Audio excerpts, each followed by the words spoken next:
Selamat datang di channel Maya Batari Stories. Jangan lupa like, subscribe, komen, and share. Novel Menikah Beda Usia, Suamiku, Om Kekasihku.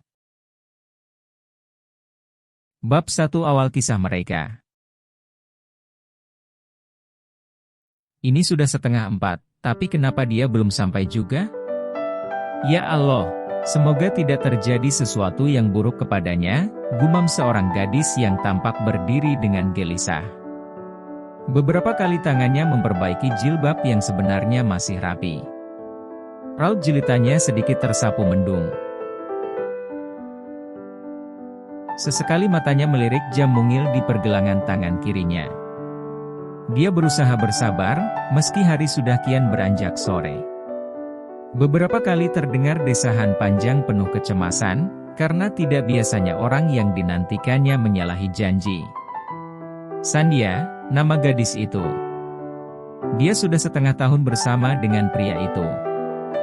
Lelaki yang konon telah berstatus kekasih hati. Gadis itu sudah sangat hafal dengan kebiasaan sang pujaan hati. Sang kekasih tidak pernah terlambat menjemput, meski sesibuk apapun pekerjaan di kantor. Sosok mungilnya tampak bolak-balik berdiri dan duduk, memastikan mungkin saja sosok itu sudah kelihatan. Sayang, tanda-tanda itu belum nampak juga. Pada akhirnya, gadis itu menyerah dan memilih duduk anteng di salah satu bangku besi. Sesekali dia tersenyum jika ada mahasiswa yang melintas dan menyapa. Tangannya kemudian merogoh ponsel di saku gamis berwarna abu tua yang dikenakan, dan mulai membuka folder foto di galeri. 6 bulan yang lalu. Emma, maaf, pekik Sandia ketika tangannya yang terulur, secara tidak sengaja menyentuh tangan seseorang. Orang itu juga nampak kaget seperti dirinya. Tangan mereka sama-sama memegang satu buku referensi di rak, yang baru saja diletakkan oleh petugas perpustakaan. Untuk sesaat, Sandia terpana. Senyum paling manis tiba-tiba seakan telah menyesatkannya. Deretan gigi putih teratur itu menyapa Sandia, ketika secara refleks dia memalingkan wajah ke samping. Seorang pria berwajah simpatik juga tengah menatap gadis itu. Sandia mengingatnya sebagai kakak senior. Seorang ketua senat mahasiswa berprestasi, yang fotonya selalu terpampang di mana-mana. Maaf ya, kamu juga mau pinjam buku ini? Tapi kalau kakak mau pinjam dulu juga tidak apa-apa. Sandia terlihat tidak bisa menyembunyikan nada kecewa pada ucapannya. Bayangkan, dia harus mengantre dari sebulan lalu untuk meminjam buku itu. Setiap hari dia datang ke perpustakaan, hanya untuk memastikan buku itu sudah kembali dan bisa dipinjam. Apakah dia harus menunggu lagi, sementara tenggat waktu pengumpulan tugasnya tinggal beberapa hari lagi? Kamu boleh pinjam dulu, aku bisa ngantri setelah kamu kok. Lelaki itu mengangsurkan buku pada Sandia, seolah dia mengerti kekecewaan gadis itu. Bahkan bulan pun akan sanggup dia ambil, andai gadis itu menginginkan. Ya ampun, baru juga beberapa detik yang lalu ia melihat gadis ini. Tapi lihatlah efek yang ditimbulkan kepada dirinya. Sejak kapan seorang Danang memiliki pemikiran tidak rasional seperti itu? Benerankah? Sandia menatap dengan mata berbinar. Danang seperti sedang melihat bintang bersinar dengan cahaya paling indah. Terima kasih ya kak. Pria itu mengangguk dan tersenyum kecil. Tidak masalah. Aku boleh tahu nama kamu tidak? Akhirnya modus juga kan? Tapi siapa sih yang bisa melewatkan makhluk paling manis seantero kampus ini? Semua teman lelakinya selalu membicarakan gadis ini. Banyak yang menaruh hati, tapi tidak ada yang berani mendekati. Sandia dikenal jinak-jinak merpati, semakin didekati, dia justru semakin menjauh. Sandia membalas dengan senyuman semanis gula. Senyuman yang telah berhasil meluluh lantakkan hati pria yang berdiri di depannya.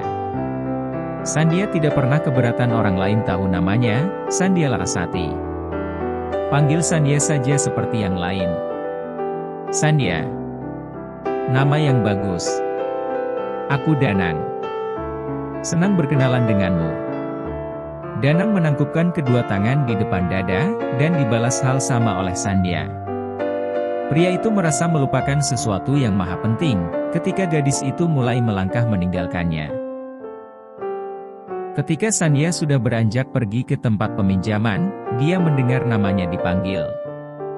Aku boleh tahu nomor telepon kamu? Maksudku biar kalau nanti kamu mengembalikan bukunya, kamu bisa langsung menghubungi aku. Sandia tampak berpikir sejenak sebelum akhirnya memberikan nomor ponsel miliknya. Rasanya tidak adil saja memberikan buku ini ke orang lain, sementara dia tahu seseorang sudah mengantre lama seperti dirinya. Lagi pula kelihatannya buku itu juga penting bagi Danang. Bukankah dia memang gadis yang teramat baik, atau terlalu naif? Dari peristiwa itulah kedekatan mereka mulai terjalin. Sandia memang terkenal sebagai pribadi yang supel, dan memang banyak teman. Dia sama sekali tidak keberatan ketika Danang mulai bergabung dengan komunitasnya. Tapi tentu saja mereka tidak pernah pergi hanya berdua, pastinya selalu rame-rame satu geng. Danang juga jadi rajin mengirim pesan, hanya untuk bertanya apakah gadis itu sudah makan, atau sudah sholat. Lalu yang membuat Sandia selalu tersenyum sendiri, jika Danang latah mengirim pesan hanya untuk mengucapkan selamat tidur. Sebuah perhatian kecil yang manis, dan hampir membuat Sandia lupa daratan. Sandia tahu jika Danang selalu memberinya perhatian lebih, tapi dia berusaha agar tidak merasa besar kepala. Puncaknya pria itu menyatakan perasaan pada Sandia, di malam liburan mereka di puncak. Semua teman-temannya mendukung, meski gadis itu tidak bisa langsung memberikan keputusan. Danang bersedia menunggu, tentu saja dengan perasaan harap cemas dengan jawaban dari gadis itu. Apakah Sandia mau menerimanya? Tidak, terlebih menyadari bahwa mereka tidak sekufu. Ya, Sandia sadar dirinya hanyalah anak seorang PNS. Seorang gadis biasa, yang dibesarkan dengan lingkungan sederhana. Sementara Danang, Sandia tahu benar latar belakang pria itu. Dia berasal bukan dari keluarga sembarangan. Keluarga Danang memiliki bisnis jaringan perhotelan juga restoran mewah yang memiliki banyak cabang bukan hanya di negara ini. Belum termasuk resort pribadi, dan aset luar biasa yang tak terhitung jumlahnya. Danang sudah diberi kepercayaan untuk mengelola bisnis, sejak dia lulus SMA. Sekarang dia sudah mengantongi gelar sarjana. Artinya dia sudah menjadi salah satu pengelola usaha milik keluarga besar Hadiwijaya. Tentu saja Sandia merasa dirinya tidak ada apapun, jika dibandingkan dengan Danang. Mereka bak bumi dan langit. Sangat tidak sebanding. Lalu apa Danang akan menyerah begitu saja? Tentu saja tidak, dia berusaha keras untuk mendapatkan sang pujaan hati. Penolakan demi penolakan dari Sandia, sama sekali tidak melunturkan semangat Danang. Hingga pada akhirnya, hati gadis itu pun luluh. Tepat malam sebelum keesokan harinya Danang diwisuda, gadis itu menerima pinangan Danang. Satu hal yang kini juga dilakukan Sandia. Dia tak lagi asal-asalan memakai pakaian. Dia ingin menutupi tubuh dengan yang lebih pantas, dan hal itu ternyata membuat hatinya makin nyaman dan tenteram. Bukan karena Danang yang ingin dia berubah, tapi Sandia memang ingin lebih bisa menjaga diri hanya untuk lelaki halalnya nanti. Ayah gadis itu tidak melarang hubungan mereka, meski Sandia kadang tidak percaya diri. Pak Mustopo selalu memberi sang anak semangat. Bahwa Allah menciptakan manusia itu sama derajat, hanya ketakwaan seseoranglah yang membedakan dengan manusia lain. Senyum gadis itu merekah, manakala sebuah mobil sedan hitam mendekat. Dia lega, karena orang yang dikhawatirkan terlihat baik-baik saja. Danang melambai dan membukakan pintu depan. Sandia masuk ke dalam mobil, dan tidak menunggu lama mereka pun melaju meninggalkan tempat itu. Bab 1 Awal kisah mereka. Malam ini adalah peristiwa sangat bersejarah. Danang mengajak Sandia dan sang ayah untuk makan di luar. Katanya, mereka akan diperkenalkan secara resmi pada seseorang. Meski mereka belum bertunangan secara resmi, tapi lamaran Danang sudah membuktikan segalanya. Pria itu serius ingin mempersunting Sandia.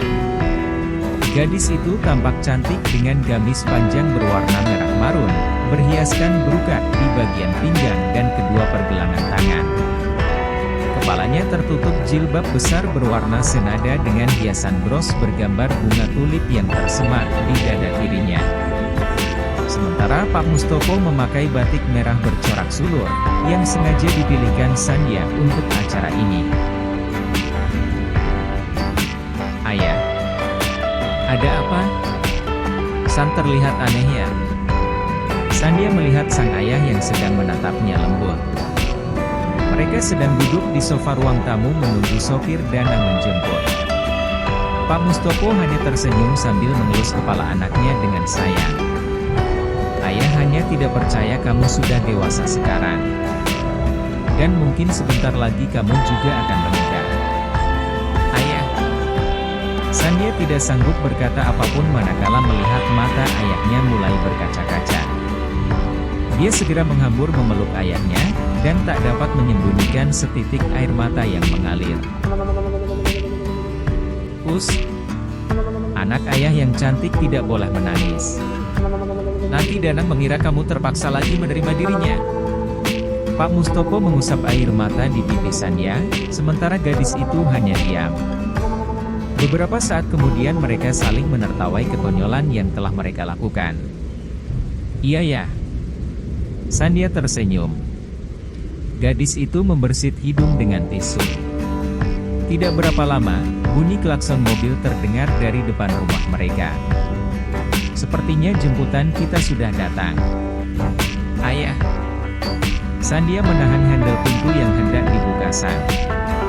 Ayah. Ada apa? Pak Mustopo agak heran dengan sikap Sandia yang terlihat agak gugup. Apa kamu ragu? Sandia hanya menatap sang ayah dengan sendu. Sejujurnya hati gadis itu memang masih ragu.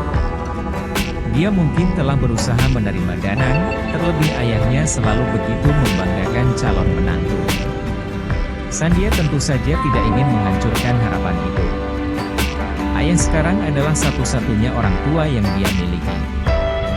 Ayahlah yang sudah berjuang seorang diri demi membesarkan dirinya. Dia hanya ingin membahagiakan sang ayah, apapun itu caranya. Sekali lagi Sandia merasa tidak pantas saja bagi Danang, yang notabene dari keluarga terpandang. Lingkup pergaulan Sandia luas, dan teman-temannya juga dari berbagai kalangan. Selama ini semua baik-baik saja. Namun seperti ada sesuatu yang masih mengganjal dalam hati. Entah apa. San hanya takut ya. Bagaimana jika omnya Danang tidak mau menerimaku? Mereka akan sangat berbeda dengan kita. Mereka juga manusia seperti kita. Jangan merasa rendah, hanya karena perbedaan status sosial kita. Lagi pula Allah tidak pernah membedakan status manusia dari tingkat sosialnya kan. Kadar keimanan seseoranglah yang membedakan, hibur Pak Mustopo yang sejujurnya juga tidak merasa percaya diri, jika harus berhadapan dengan Mahesa Hadiwijaya. Tapi dia harus memberanikan diri, demi kebahagiaan Sandia. Sandia mencoba memahami, jika tidak seharusnya dia bersikap picik seperti itu. Danang mencintai dirinya setulus hati, dan mau menerima siapapun dia. Harusnya memang dia tak ragu, dan membuang jauh-jauh kebimbangan yang bercokol di hatinya. Sandia tahu, dia menyayangi pria itu meskipun belum dapat dimasukkan dalam taraf mencintai. Di samping Danang, Sandia selalu merasa nyaman dan terlindungi. Dia juga tidak harus menjadi orang lain. Dia menjadi manusia yang beruntung, karena dapat belajar banyak hal baru dari sosok pria itu. Danang adalah orang dengan pemikiran terbuka, dan sangat enak diajak diskusi. Tidak terasa setelah perjalanan yang serasa 1000 bulan itu, mereka sampai juga di parkiran sebuah restoran. Mewah dan megah, salah satu bukti nyata dari aset kekayaan keluarga Hadiwijaya. Danang menyambut mereka dengan sangat ramah. Pria itu tampil sangat sempurna, meski hanya memakai batik Kalimantan warna hijau lumut. Mereka memang tidak janjian akan memakai warna yang sama untuk pakaian mereka malam itu. Sebenarnya Sandhya sudah membayangkan, Danang akan memakai tuxedo mewah. Lalu mereka akan makan malam nan romantis di pinggir pantai, sambil mendengarkan alunan musik. Sebuah impian konyol seorang gadis, yang katanya masih meragu dengan perasaan sendiri.